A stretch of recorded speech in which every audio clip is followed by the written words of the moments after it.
Welcome to The Explainer.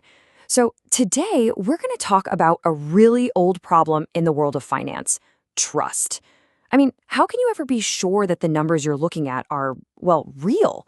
We're going to dive into a solution called Reeve that's trying to replace that blind faith with something you can actually prove.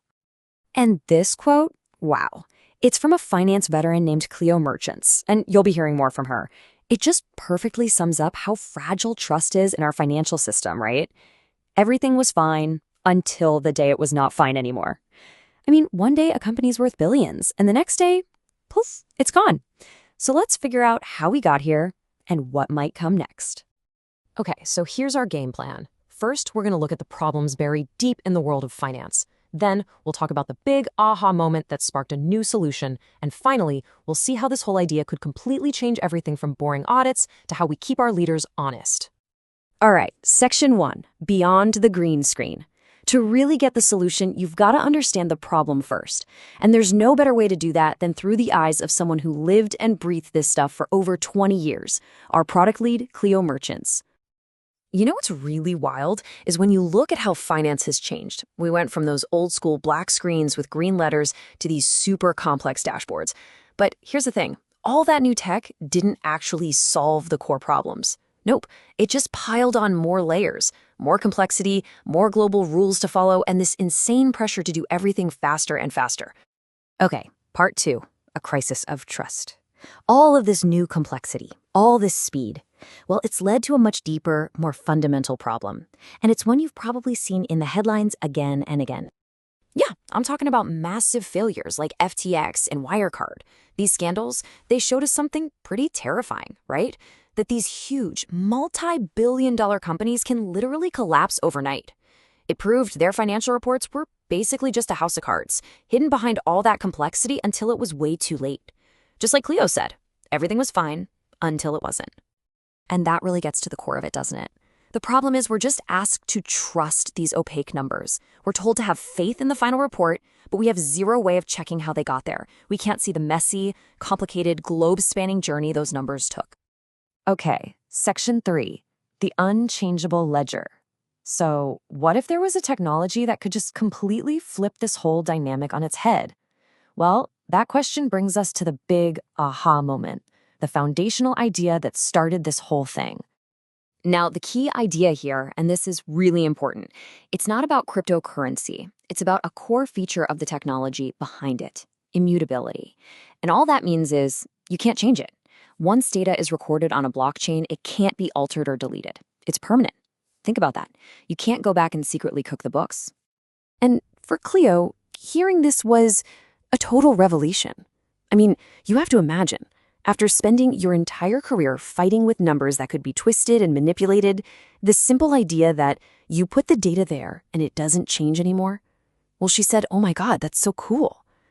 It was this simple but incredibly powerful solution to the problem she'd been battling for decades. All right, Section 4, Auditing Reimagined.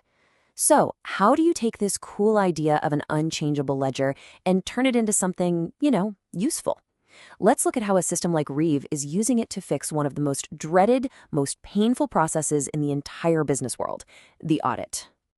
Okay, so think about the old way of doing an audit. It's this super stressful, super expensive scramble at the end of the year, right? Auditors just get a mountain of information dumped on them. The Reeve way completely flips that. Instead of a mad dash, it becomes this continuous, collaborative process. The comparison in modern software development is spot on. It's all about doing small, regular checks throughout the year instead of one massive, stressful launch at the end. And this is how that new flow actually works. So first, data gets put on-chain regularly. That just means it's recorded on that permanent blockchain ledger. Then, auditors can pop in and do small, continuous checks all year long. If they spot an issue, it gets flagged and fixed right away, not months later. And the result? The big year-end sign-off becomes simple and fast. It's a formality, not a complete fire drill. All right, Section 5, Power to the People. And this is where it gets really interesting. I mean, if you can fix something as old and broken as the corporate audit, it makes you wonder, what else can you fix? Because this isn't just some tool to make corporations more efficient. No, this shift from just asking for trust to actually providing proof, this has huge implications for all of us. Yeah, the possibilities go way beyond corporate finance. This kind of verifiable trust benefits so many people. We're talking about donors to charities, taxpayers who are funding government projects, investors in companies, big and small, even customers who want to know if those environmental claims a company is making are for real. Okay, so let's get specific. As a donor, imagine giving money to a charity and being able to see exactly where it's spent. Not just that it went to the organization, but that it went to the specific project you cared about. Or think about it as a taxpayer. You could see exactly how your money is being spent to build that new bridge or school. You could watch the funds being used in real time. Talk about holding politicians accountable. And if you're an investor, you wouldn't have to wait around for those quarterly reports that are already old news by the time you see them. You could actually verify a company's financial health continuously, as it's happening. You could see the warning signs before the next big collapse. So you see the pattern here, right? The big shift is from trust me to prove it to me. This technology puts the power back in the hands of individuals. It's a fundamental change in the balance of power between these massive organizations and, well, everyone else. Okay, last section. Tech meets business. So, what's it going to take to make this future a reality? You might think it's all about writing brilliant code, but as it turns out, that's only half the story. It really comes down to people who can be translators. That's what Cleo says she feels like her job is sometimes. You need people who get the deep, messy, real-world problems of business, but who also understand what the tech can do. They have to bridge that gap, connecting the problem with the solution.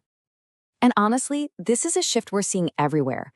We're moving away from the old model of tech for tech's sake, where someone builds a cool gadget and then tries to find a problem for it to solve. The new model is problem first. It's about entrepreneurs who start with a real-world pain point and then go find the right tool, the right technology to fix it. And that really brings us to the final big question here. Because when you think about it, this isn't really just about accounting, is it? It's a fundamental upgrade to how we hold each other accountable. So it leaves you wondering, when proof replaces trust, what else becomes possible? If we can do this for finance, what other broken systems out there are just waiting for a revolution?